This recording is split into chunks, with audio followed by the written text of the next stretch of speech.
Alright guys, so today we're working on getting this interior all ready for paint. We're hoping to paint in the next week or so, we got a lot of work to do to get ready for that. Another few days the trim's going to come in, so then I can finish lining that up with the upholstery, which I'll show that later on in this video when that gets in. But for right now, we're getting ready to start working on the dash. I started working on this last night and completely forgot to record it, so you'll have to forgive me for that. But this was all pretty well hacked up, much like this is right in here. And so I ended up deciding it's just going to be easier to cut it out and start fresh. So this is where we're going to put our head unit for be a nice touchscreen display. I don't know if we're going to use this one specifically or a different one in the future, but either way, we're going to be using that DIN 2 size. So we welded this in. You can see I got this drawn out. I ran out of welding gas last night, so I got to make a trip up to the store on Monday when that opens back up. But in the meantime, we'll work on getting stuff laid out and cut. So we got this ready to be cut out, so we can cut that out, although I think I'll finish welding this in before I actually make that cut. We'll see. And then we have to get this all cleaned up. But right here is where I think we're going to put the controls for the heat and AC.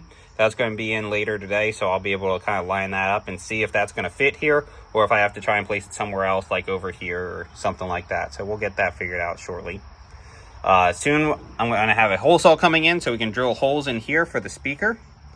For two little speakers that are going to sit here and here. Got the ashtray will go back in here as well. And then I'm patching these holes in here. If you guys remember, there used to be a little bar that went across here. I guess it was like some sort of arm support or something like that. Either way, we decided it wasn't going to work for us, especially with the head unit here, and we want the glove compartment to be more easily accessible. So we're going to go with that. So, and then in the meantime as well, we also have to start patching in all these holes. So our upholstery is going to go and trim is going to go from here back. So we want this all to be cleaned up so that since this is going to continue to be exposed metal, so we're going to go ahead and get these holes all buttoned up. We're going to put the sun visors back in, but all these little holes in here need to get buttoned up. We are going to put a rear view mirror back in here.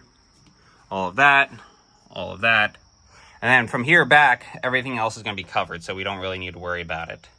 So we're working on that right now. And the other thing we got to start working on too is we need to make some trim support pieces. Or I'm sorry, upholstery support pieces.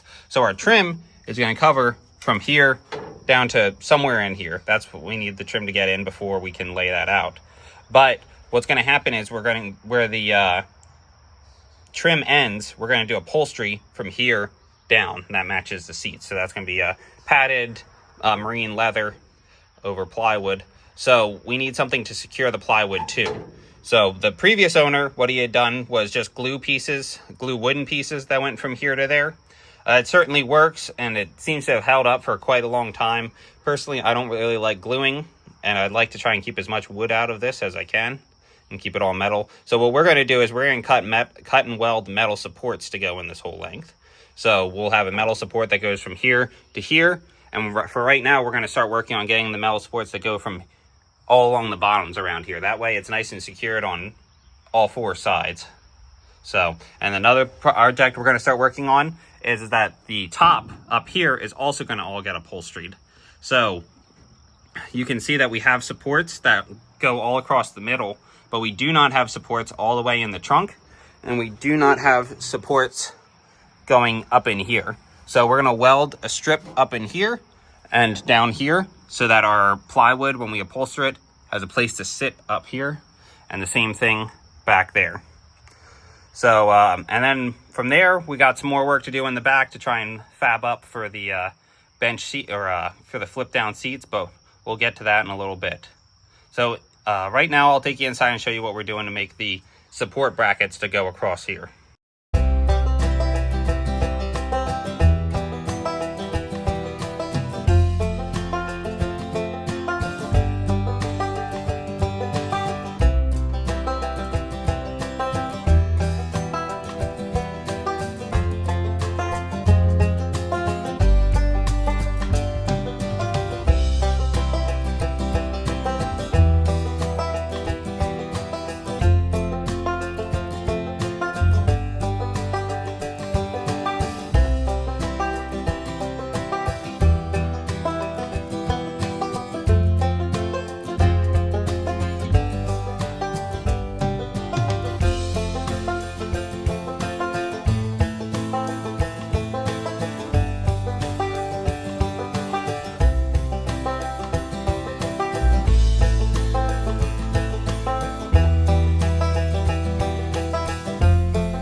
All right, guys, so now we're working on getting these seat belts ready. For the front, we're putting in 3-point harness seat belts. So for 2 of those points, we need to put in weld nuts. Now, I wanted to do these in M12 bolts or 7/16, and I could not find weld nuts for that size. So I went ahead and I took rivet nuts, riveted them in, and then put a bead of weld around it. As far as I can tell, I don't see why that wouldn't hold just as good. If anything, it might have even more holding power because of the rivet as well. If I pull this out, you should be able to get a better look. So it's got a pretty good bead of weld around it. The only thing I could think of would be if the walls of the rivet actually pulled out, but that'd have to be quite the force. So, and I pulled on this as hard as I possibly could, and I couldn't get them to budge at all, so I'm hoping that they'll be all right. So this one goes in right here. This one goes up here, and then we have the retractable part, which I'm not sure where this is going to go yet. This came with an additional bracket to mount it, so we'll figure that out when it after the seat gets in, because I'm not sure how far the seat's going to go back, and so we're going to have to mess around with fabbing that up a little bit. So those are the 3 points there, and then there will be another point down here for the actual buckle. So I'll go ahead and record me doing the passenger side over here, but it's pretty straightforward. We're just drilling a 5/8 hole, putting in a 12mm rivet nut, and then welding around it. So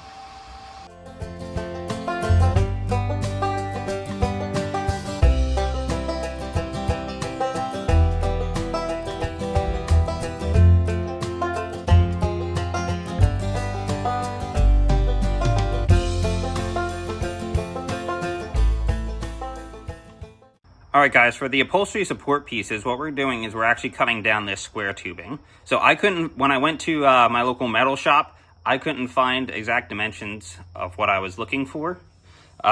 So what I realized was the cheapest thing to do was to buy this 1.5-inch box tubing, and I'm just ripping it in half, which is not a very fun job, but it doesn't take too long. Go through a lot of cutting wheels though. But we're gonna rip this in half. I got just this one side done.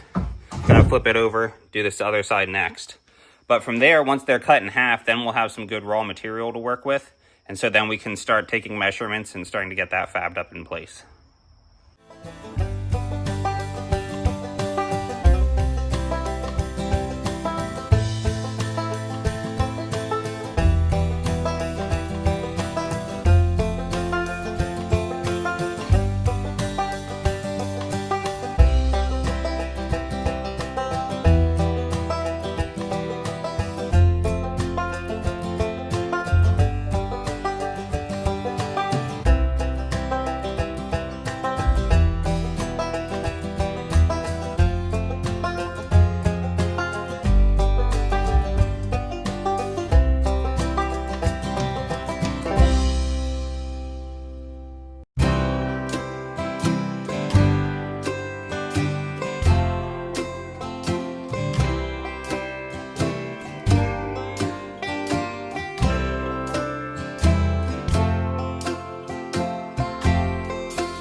All right, guys, so I hope after seeing that, you get an idea of what we're trying to do. So this will sit up here, and then when we make our upholstery panel, that'll go from there to there. This has something to attach to. So we'll get those welded in once I get some more welding gas. We can't install that until we get the trim, because we need to know where the trim's gonna sit. And then we can't do anything for back here because it gets a little complicated trying to do around those curves, but I'll hopefully be able to show that a little bit better once we get the trim too. So we'll move on to the next piece from here.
All right, guys, we've been hard at work out here. I haven't been able to get as much footage as I wanted just because of the tight spaces and just I'm in a pretty big hurry right now.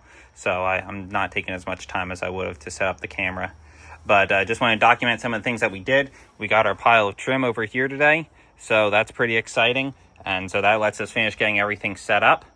So we've got these supports going in the whole way, so that'll support the bottom of the trim as well as the top of our upholstery. We put an extra row of supports right there because we needed something to attach the pop-out windows to. So if you look right here, we have this spot where the hinge for the pop-out window would come out. Over there, there is not one of those. I guess it originally would have been attached to the upholstery, and the trim doesn't have a spot to do it, so that's what that's there for. So we'll be able to drill holes in that. So now we're working on the flip-up bench seats. And so we got them welded in. But one thing that needs to be noted is that this trim has a bend to it in here. You can see that right over here. So we need to figure out some way to make that look halfway decent with our upholstery. I don't think I'm going to be able to match that bend very good with the plywood. So instead, what I'm doing is I'm building boxes right here that are just going to box that out. And then we'll put a lid on top, and so the trim will just sit right on top of there, and then our seat will be right here. So, and then we're going to do the same thing right over here. The way we're doing that is we're welding it to this seam right here. You can see that this is the where the top of it's going to be because our trim comes down to there. And so I'm finished welding this in here now. Then we'll put a lid on top and call it good, and do the other side. Then we're just going to leave the bottoms of these open. They'll be good storage for other little things. But anyhow, and then we'll go ahead and get the holes drilled and get these flip-up seats installed. So I'm not going to time-lapse that just because it's getting dark and I'm running out of phone space. So I'm going to try and save some of my battery. Alrighty, see you after we finish that. Alright guys, so we finally got all the welding done in the van. So now we're ready to sandblast and paint, at least for the van side of things. So you can see how these boxes turned out. So when the trim comes, it goes around up in here. Over here, you can see I didn't fab it up quite as well, and I ended up having to cut around the trim. But you can see that that's what the circle looks like. So anyhow, I think this is going to work out pretty good. I got our holes drilled for our flip down seats. And we have our brackets back here to attach our upholstery when it's done.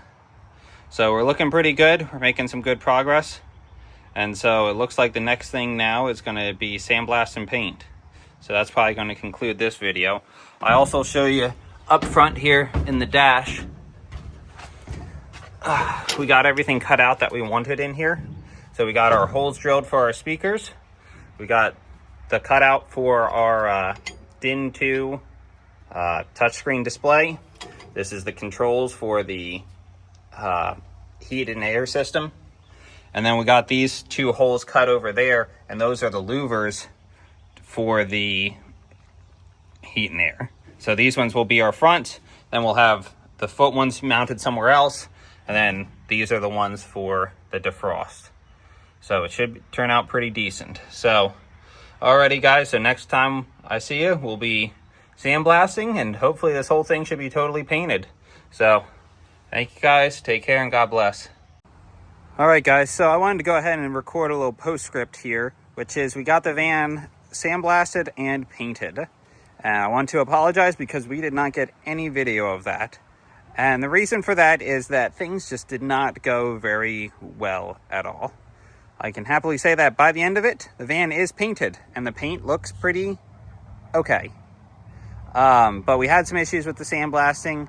Our Beetle air compressor ran really good for 6 hours, and then something happened in one of the heads, and we have to get that sorted out. So I'll maybe do a follow-up video once I figure that out. But it's leaking oil, so we got about 70% of it sandblasted, and so towards the back and the roof we didn't get it all completely done. So we ended up having some family come over, give us a hand, run with just sanders and wild wheels and stripping discs, and so we got it all done. And from there we quickly got a coat of primer on it the first day, and then put a second coat of primer on it the next day, followed with the color and then the clear coat. So what we ended up doing is after the primer, the first primer, we went through and we did some of our Bondo work. And I have to say, I'm not very proud of how that turned out. Because of the nature of this paint, it's wet on wet paint, and we just ran out of time. So I didn't get to do it nearly as well as I would have liked. So you can see there's a lot of, where you can see the lines, and there's not a very good transition, and just ended up being, in here you can see that we didn't clean this up nearly as much as I would have liked. But it is what it is. As my wife kept trying to remind me, this is the beauty of owning an older vehicle, is that you don't really have to worry about the dings and scratches quite as much, because it's still very cool in and of itself. But you can see that we even completely missed bondoing here, but there will be a step there, so that will hopefully hide some of that. But it is what it is. So anyhow, it's painted. I'll show you the paint that we used. So what we used for spraying was I bought the Harbor Freight Black Widow. And I gotta say that the primer did not do great in that, but the base and clear did phenomenal. So it was a 2-part epoxy primer, so I think the primer was just too thick as it was. I did not buy reducer, as the manufacturer, which was the TCP restoration shop, said that it did not need reducer. But if I had to do it over again, I probably would add reducer, because I couldn't help but get orange peel with it. So the primer that we used was this Custom Shops Series Restoration Shop DTM epoxy primer. I will say it is nice primer. It felt like it had really good adhesion, and it turned out pretty good. And then this is what we used for our base coat, and our color was Transport Green. And then we used their the higher end ultra clear clear coat, and all of that turned out pretty good. I think the clear coat ended up going on a little dry in some spots, so it would probably help to go back and wet sand and buff some of that out. But in the meantime, we just kind of want to get her on the road, and maybe we'll go back and clean her up later on. So as for the color, we're pretty happy with the color. I think the tint makes it look a little more green. So especially in the shade, it makes the color a lot darker of a green, versus if you come out here in the sun, it looks a little more light and fun. Oh, and while I'm thinking of it, we also got all of our trim delivered here. I might have documented that before, but we did get it all painted. Because of the nature of the way this trim is, and it has a lot of seams and a lot of places where it butts right up to the metal on the van, we decided to do all the trim the same color as the van, and just try and hide it more or less. So anyhow, so we'll have some more things coming up in the future for us to work on as we put this together. So probably one of the first things we're going to do is start putting windows back in and seals. So we'll do a video on that. And then from there, we got wiring and just all sorts of other projects to do. So anyhow, I'll be documenting all that as we keep moving along. All right, thanks guys. Take care. See you next time.